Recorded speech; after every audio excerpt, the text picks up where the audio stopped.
Hi, and welcome to Sarah and Mike's Best Picture podcast. I'm Michael Cole, and this is episode number 21.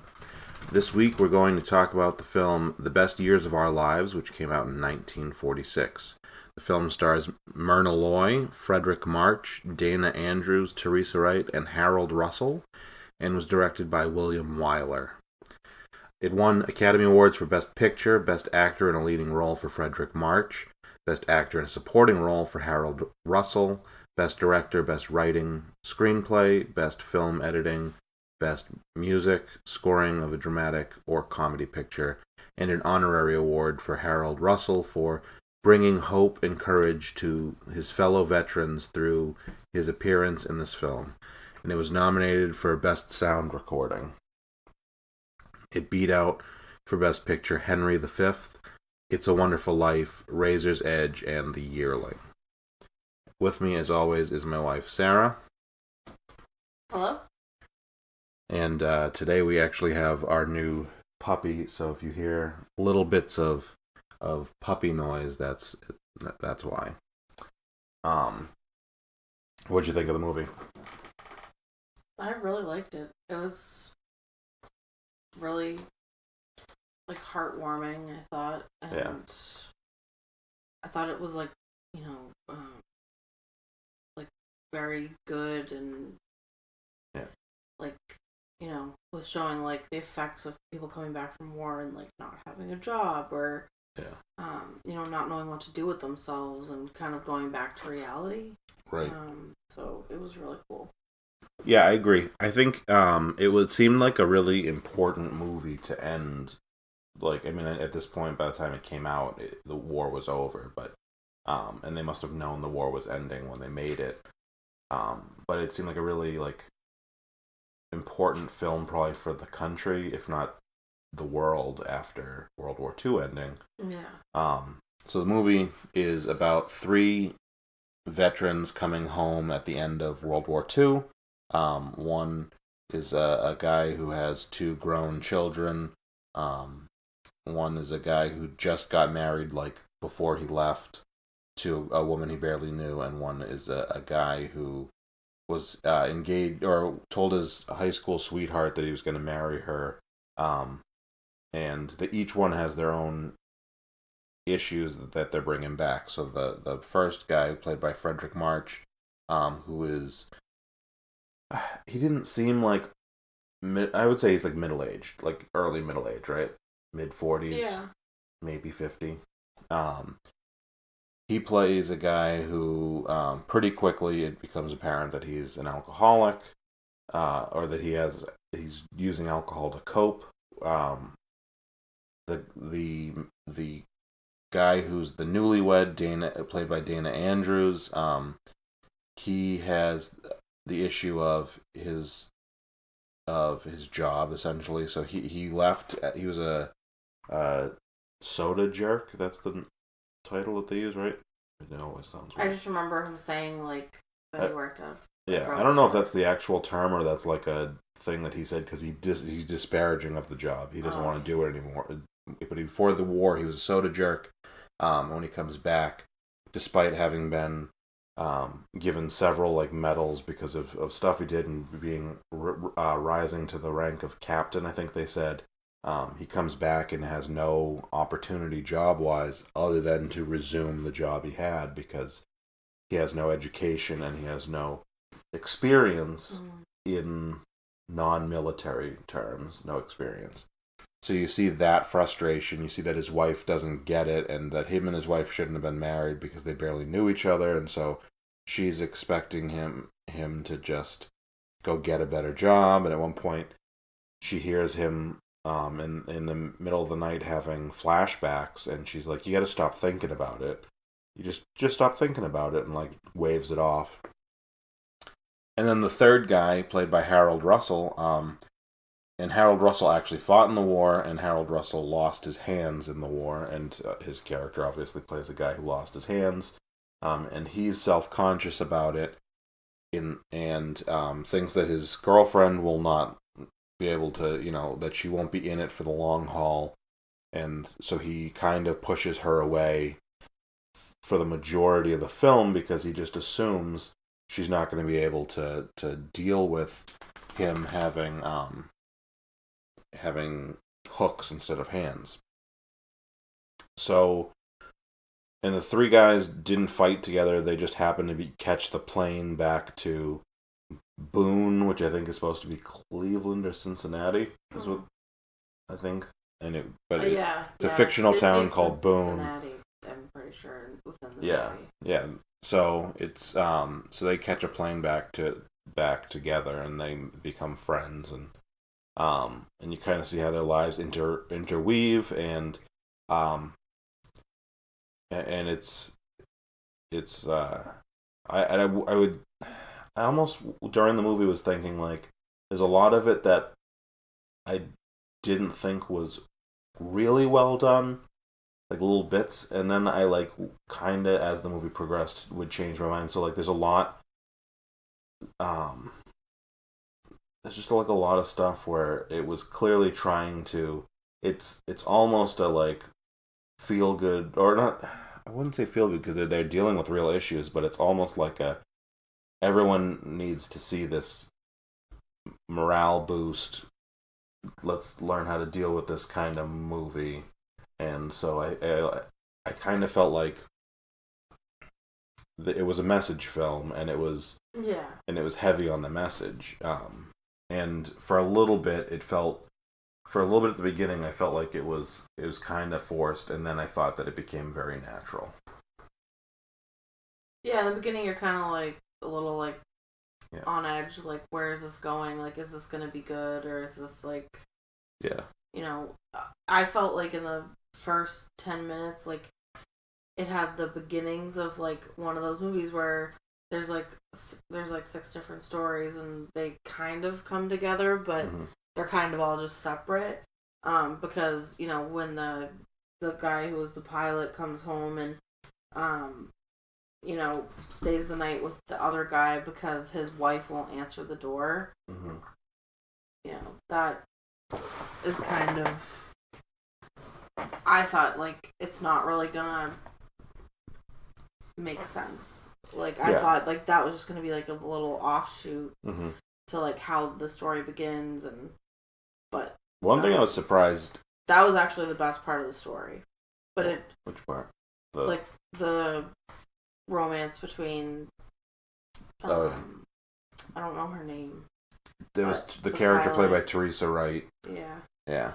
And Teresa Wright plays the daughter of Fredric March's character and the love interest of Dana Andrews' character, not the wife, but the secondary love interest. And what I was going to say is I was a little surprised, because this is they have the Hays Code already at this point. I was surprised that they got away with having him and his wife divorce, but I think it's because the wife initiated, and they kind of let you believe the wife was cheating before he did anything. I think that's how they got around the morality loophole. Because I mean, the whole movie, I was like, like they're leading us into this romance that can't go anywhere because of the Hays Code. I like legitimately thought there's either, unless the wife dies, like we're not going to see this come to fruition. Like so that was really surprising, and I think it played well. I think it was really realistic, because at one point in the movie he says something along the lines of having known his wife for, I want to say it was 3 weeks before they got married, and he shipped off. So like he just he didn't know her, she didn't know him, and at one point they're on a double date with his other love interest, Teresa Wright character, and they are on this double date, and the women are in the bathroom, and she says he used to be so much more fun before the war. And it's like, well, first of all, of course, and secondly, everything's more fun the first 3 weeks of your relationship. Like that's that's the whole especially if it's the first 3 weeks you've known someone, like but I thought that was way more nuanced of a relationship than I expected. Like the whole love triangle was more nuanced.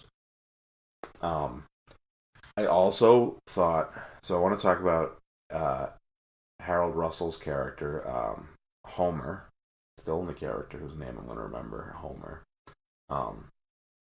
He, for a little bit at the beginning, because I knew going into the movie that he won Best Supporting Actor, and for a little bit at the beginning of the movie, I thought they gave it to him because of the same reason they gave him the honorary award.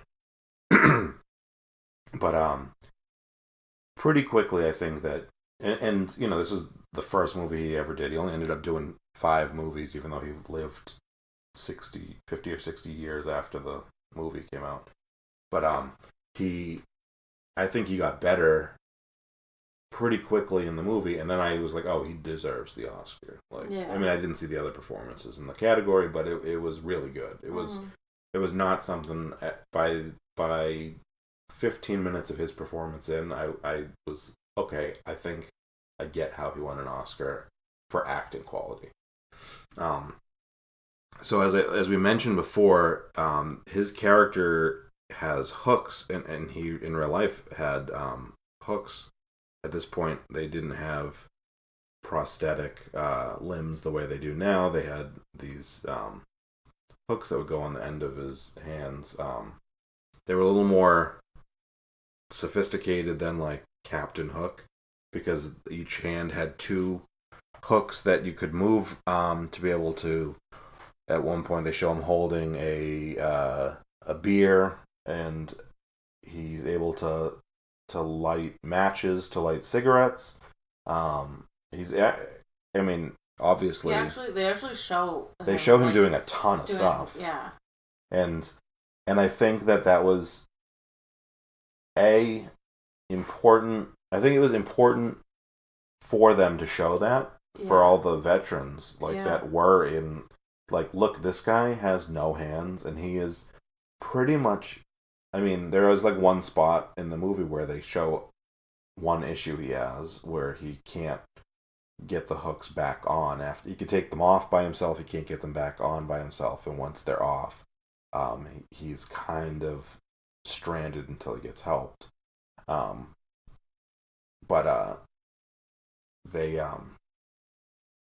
they do a really good job, I think, for veterans who had come back with similar things. I mean, obviously, psychological trauma is drastically different, but I think that it's important. And originally, the script had the character being psychologically damaged, and then William Wyler saw him in a veteran film that they made for like basically for veterans to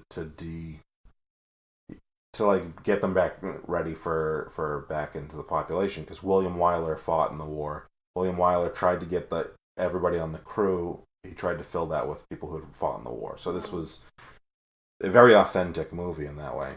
But I think that even though the psychological makes sense too, there is nothing more obvious or visible than his hook hands, and so to use that, I think was really, I mean, especially because you got a guy who can do so much with it. He is a shining example of like, this is what your life can be kind of normal, and hope, and obviously that's why he ended up getting the honorary award too. But like, it was really important that they did that, I think. On top of that, I actually think they did it in a way that didn't feel ham-handed in the movie. Like, they made that work. It didn't feel like it was shoehorned in or anything. It felt like, oh yeah, like. I thought they did a really good job. Yeah. Of like showing like, just that even though he was disabled and like he could still do a lot, and he still had like a lot of will to keep learning new things, and it was definitely hard for him. Like, it was just so realistic because they showed all the different sides of Yeah. Like, the struggles you would kind of go through. Yeah. I want to mention, too, there's a scene... I thought it was, like, super... Like, it was, like, so realistic and painful when the little kids were, like... Making fun... Staring at him. Yeah. Making fun of him. Well, I don't know that they were even making fun of him. I think that they were just... It was curious. And, you know, and but he felt like he was going to get made fun of. Yeah, and I'm sure... He kept putting the hooks, like, in his coat pockets, like, whenever he would be around. That's one of those things that I'm sure, you know, like, after 5 years, you probably get used to. And you probably don't mind when, like, a little kid stares at it, because you get it. But at first, it's you're sensitive to it. You think that everyone's looking at it. Yeah. So, there's an actor, I think he's a musician, I think his name was Hoagy Carmichael, and I'm probably going to get, like, yelled at for not knowing who that is by, like, any music people who listen to this. But, he plays, Homer's uncle, and he you know, he owns a bar that they all go to a few times in the movie, and he plays the piano, and at one point Homer makes a comment, I'm going to have piano lessons for my uncle. And later in the movie, you see so you see Homer, played by Harold. It's going to confuse me a little bit.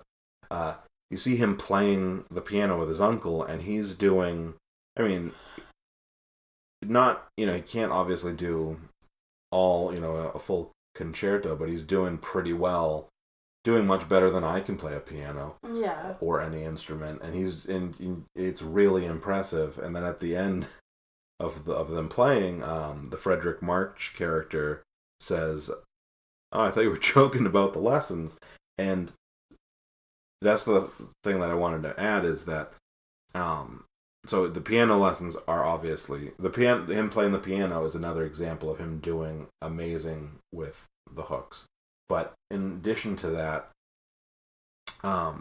the other veteran characters in the movie don't coddle him, they don't condescend to him, they don't seem to see the hooks. I mean, they acknowledge the hooks, but they don't, like the way everyone else kind of walks on eggshells about it, or, you know, they don't do that. And I think that was something that was really good, was that they really developed the sense of the veterans of that war, at least, have this thing in common, this bond that will never be broken, and they like showed that really well. Yeah. All right. I think that's true too, like to real life. Yeah, I'm sure it is. But I thought that they did a good job of it, and they did it in a way that didn't. I mean, World War II to me seems like it didn't glorify it. Right? Like, No. Like what I was gonna say is, World War II seems like a very different. I mean, very different kind of thing from a morale standpoint than so many other wars, because there were, you know, after Vietnam, people were coming back, and, you know, a lot of times people didn't want to go to Vietnam, but also people were coming back and they didn't feel like they had been there for any real reason or good reason. And I think that, and same thing with the Iraq and Afghanistan wars, and I'm sure with the Korean War, you know, it was just the World War II was probably I would imagine it's if you fought in World War II, I'm sure it screwed you up in a lot of ways, but there was probably little to no doubt in your mind that, like, this is necessary, this is important work, this is like something, you know, laying down our lives so that the world can carry on. Like it just is a different thing than the other wars. And so I think that showing that brotherhood mentality makes more sense in a lot of ways than anything else, than any other war, than any other line of duty or service. You know, like World War II, you know, everybody was, even though I think and there was probably so many more people that had to go. Yeah, I mean, Yeah, because they were fighting the war on multiple fronts. I wonder if, I don't know. It's probably equal, but I wonder if, more people came back from World War One than they did from World War Two, too. Yeah. I don't know. The other thing is that potentially, and I don't know, it was 20 years between, a little more than 20 years between the end of World War One and the beginning of World War Two. So there's probably a decent amount of people who had fought in both. Yeah. And so the older guy in the movie could have, I guess, potentially. Yeah. If he went over World War One at 18, and then and so and warfare had changed significantly. In the movie there's a pilot, and the pilot's talking about dropping bombs, and pilots in World War One, it was dogfights. It wasn't, it wasn't, they didn't have payloads and stuff, and they do talk about Iwo Jima. I don't think they talked about Hiroshima. They talk about Iwo Jima in there, and they talk about nuclear power, as and all the things that and radiation, because the Fredric March's character, his son is in school, and they're studying atomic power or nuclear power. I don't remember how he words it. And they asks about radiation and stuff, and then he's gone for the rest of the movie. And they don't really explain that. Yeah. But yeah, they seem to address so much, including, weirdly enough, I didn't realize how quickly after the war the fear of communism started, but they address that even, and there's a character who's reading an article in a newspaper, and you can't really see the article, but it basically he starts talking to Homer at the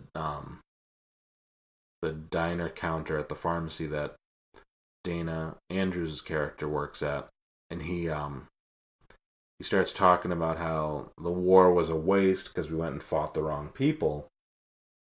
Because, and it's basically like they already knew the Cold War was coming to whatever extent. Which I know that the Cold War started, I want to say 2 or 3 years later, officially. I think it was in 48.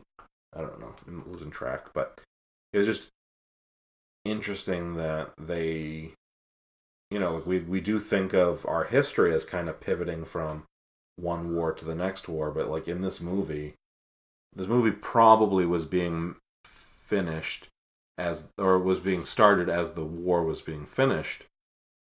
They probably weren't fully done with the war yet when they started filming, to know already that there is potentially this other looming threat is just kind of, I can't even imagine if you've just fought what is arguably the most evil thing that you'll ever see in your life on such a massive scale, and then they're like, and now there's another threat, and it's potentially as bad.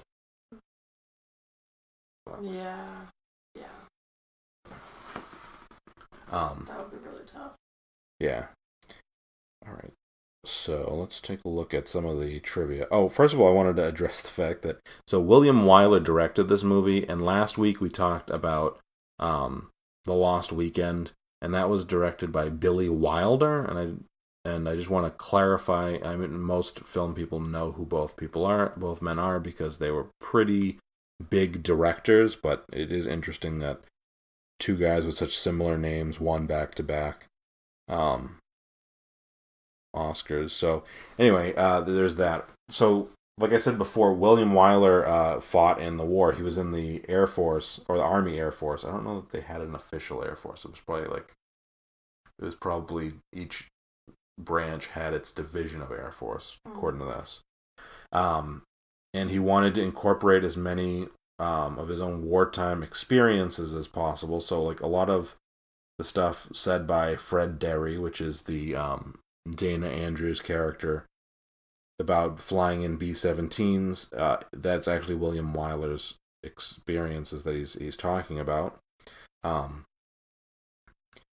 And then he wanted to give it a documentary feel, so he got as many people in the cast and crew as possible who were veterans of World War II, specifically because he just wanted it to have such authenticity. And I think it did. I think he did really well with that. Yeah. I already said that one. He also, this is interesting. So William Wyler wanted the movie to have this unglamorous look. So what he did was he gave everyone their costumes ahead of time and basically was like, go wear these for a few days so that they don't look new, basically. That's cool. Yeah. He really wanted it to be realistic. This is one of another point that I thought was interesting was like when Dana gets out of the shower and Fred Derry, played by Dana. Oh, okay. Yeah. When he gets out of the shower and he puts back on his uniform, his wife's like, "Oh, now you look like yourself." Yeah. And like she's not like supporting. Oh yeah, when like, he comes his home, kind of recovery, but yeah. like he feels better. He feels more normal with the uniform on than his normal clothes. Well, he was really excited to not be in the uniform at the beginning of that scene, first, yeah. and he was like, "This thing's going to collect moths," because he had his uniform in a suit bag, and she goes, "Can't you put it on for us to go out?" And that's because she like wants she's all about the status of it all and like wants that, and she's one of like two characters in this movie that you hate, and like they don't really like. That's one thing I do think is kind of bad, is the two characters in the movie that you dislike are arguably not. There's nothing like three-dimensional about them. Like she's not quite like a cartoon like villain wife, but she's not really well developed. And the guy at the counter talking about communism, or talking about how the war was a waste or whatever he says, he's like, I mean, his character is so small that that could very well be likely, but the wife is so hateable, and I think that's it would have been nice for them to just develop her a little more, so that you're like, okay, she got into this, maybe she, even if like a flashback scene of how they met, so you could see something about her, but there is nothing likable about her. I don't remember. This is the first movie that won both Best Picture and Best Music. I don't remember the music very much about this movie, but I mean, there's been a couple, like Gone with the Wind. I remembered that that score pretty immediately after. I was like that's a thing that resonates in my head. This one not so much. But other than that, I don't think any of them have. I don't know. The music was okay. I think it went with the movie. It wasn't distractingly bad. I just don't remember it, which I think it wasn't like some of the organ music from the other movies. That was just like, okay. Yeah. Actually, I do remember The Lost Weekend's music. Not necessarily because it was great, but just because it was so weird. Because it was that instrument that they use for 50s horror movies. Yeah. With the I can never remember the name of that instrument, but I think it's the same thing. Rebecca had some of that music, I think. I don't think it had music. It had similar style, but yeah. So another thing. This is actually a side note, but I mentioned at the beginning of the show that this beat out Henry V, which was Laurence Olivier in Henry V. And he was nominated for Best Actor and Best Picture for that movie. And this beat it in 2 weeks or 2 episodes, because we haven't necessarily been doing one a week because it's just been crazy. We'll be talking about Hamlet by Laurence Olivier. So, like, I mean, it would be interesting. I've seen Hamlet. I remember it having a really distinct look, but I'm kind of interested in watching Henry V to see if he did the same style. And if the Academy just like was like, oh, this guy does Shakespeare really well, or like what the deal was. But also Fredric March's character. So Fredric March won Best Actor for this movie.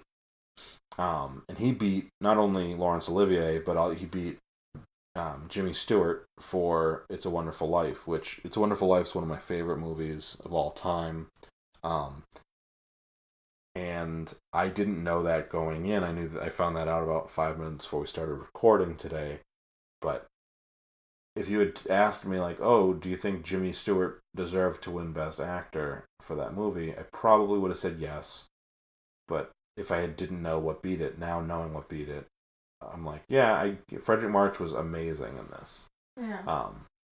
Also, the first, not the first, but also two years in a row of Best Actor winners playing alcoholics, like, in their performance. So,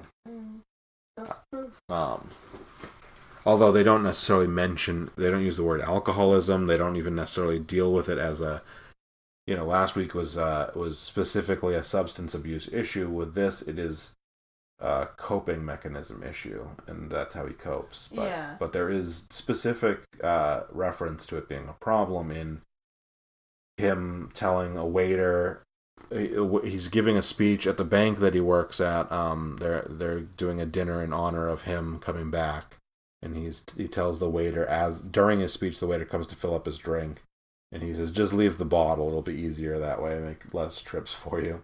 And his wife is using her fork on the, like, paper tablecloth to make